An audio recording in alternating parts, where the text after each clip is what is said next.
Alors aujourd'hui, on va parler de mes mentors et à qui j'ai envie de rendre hommage dans mon parcours de coach et de dirigeant et aussi d'hypnothérapeute.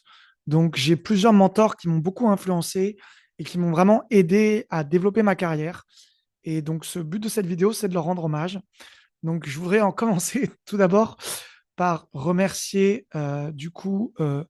Julien Mussy, tout simplement, qui est vraiment celui qui m'a permis de décoller le plus en termes d'entrepreneuriat puisque Julien Mussy, c'était mon premier coaching business et vraiment, grâce à lui, j'ai appris énormément de choses sur vraiment ce que c'est que la différence entre avoir des fans et avoir des clients, entre oser justement augmenter son prix, entre valoriser son offre. J'ai appris les bases du marketing grâce à lui. Donc, c'était vraiment la première personne que j'ai vraiment suivie à l'époque où il était coach business et qui m'a vraiment permis de passer de 1 500 euros par mois à 5 000, puis ensuite à 10 000 et même plus. Encore aujourd'hui, j'utilise beaucoup de concepts que j'ai appris grâce à lui.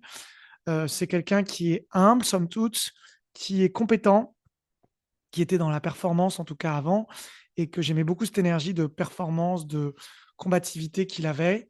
Je dis qu'il avait parce qu'ensuite il est devenu coach, développement personnel. Puis là, je crois qu'aujourd'hui, il travaille pour David Laroche. Mais du coup, c'est important de dire que, hop, je remets ma cravate comme il faut. C'est important de dire que c'était vraiment quelqu'un de très inspirant pour moi, qui a bien sûr aussi des qualités et des défauts, dans le sens où des fois, il était beaucoup, beaucoup dans le challenge. Ensuite, on est passé beaucoup, beaucoup dans le bien-être avec lui. Donc, on est un peu passé dans le faire à l'être. Et on s'est retrouvé un petit peu dans un entre-deux avec les gens qui avaient fait à l'époque EB et LS, donc qui étaient les programmes qu'ils faisaient, parce que au tout début, on était beaucoup poussé sur l'action, et ensuite, on était beaucoup poussé sur l'introspection. Il y avait des gens qui avaient plutôt acheté au moment où ils avaient acheté le côté action, puis lui avait évolué en fait. Mais donc, on suivait un peu son évolution. Il y avait des hauts et des bas et tout ça. Ceci dit, le fait de le voir, même dans ses réussites et ses échecs, c'était aussi très inspirant. Et quand on prend quelqu'un et qu'on suit quelqu'un, je pense qu'il ne faut pas juste s'attendre à avoir quelqu'un de parfait, parce que si justement on accepte que l'autre, la personne qui nous accompagne, n'est pas parfait, on peut apprendre aussi de autant ses échecs que ses réussites. Enfin, autant l'inverse. Autant ses réussites que ses échecs, c'est ce que je voulais dire. Donc, Julien Mussy était quelqu'un de très inspirant. Avant Julien Mussy, il y avait quelqu'un qui m'a énormément changé ma vie, qui m'a en fait été le déclencheur, je me rappelle, de la création de ma boîte. C'est Anthony Robbins, qui est donc le premier coach américain que j'avais vu à l'UPW à Londres, où j'avais marché sur le feu.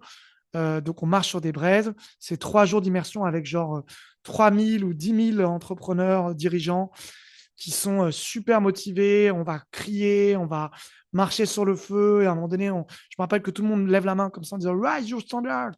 Donc, augmente tes standards, augmente tes standards. Bon, donc c'est quelque chose de très galvanisant. Moi, je travaillais à l'époque pour quelqu'un. J'ai quitté directement la personne avec qui je travaillais suite en fait à ce séminaire. Ça a complètement changé ma vie. Et je me suis dit, OK, je me mets à mon compte, je développe mon entreprise. C'était quelque chose d'incroyable. C'est la première fois que je voyais autant de personnes réunies. Voilà. Après, il y a aussi tous les amis avec qui j'ai développé mon entreprise.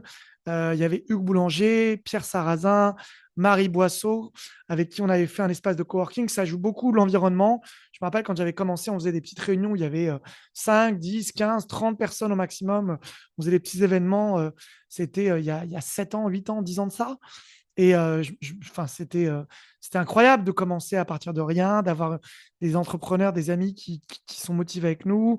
On louait un truc genre 500 euros, qui était un tout petit espace où en fait, on le louait à quatre et on essayait de travailler dedans. Donc ça, c'est vraiment intéressant aussi d'avoir des gens qui vous challenge. Il y avait aussi Mourad Tellab avec qui j'avais travaillé pas mal. Et c'est vrai que ne pas être tout seul, hein, il y a beaucoup de solitude quand on est entrepreneur ou dirigeant, ça aide énormément.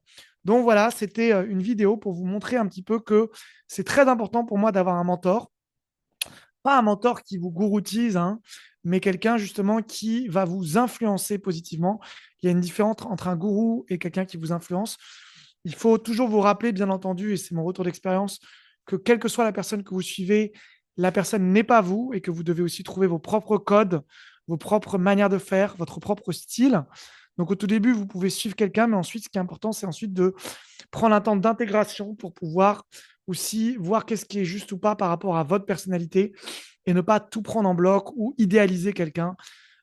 c'est très, très important. Par contre, d'avoir des gens qui ont atteint des résultats plus élevés que vous, c'est indispensable. Et d'ailleurs, si vous devez suivre quelqu'un, je vous invite toujours à suivre quelqu'un qui a déjà les résultats que vous voulez atteindre.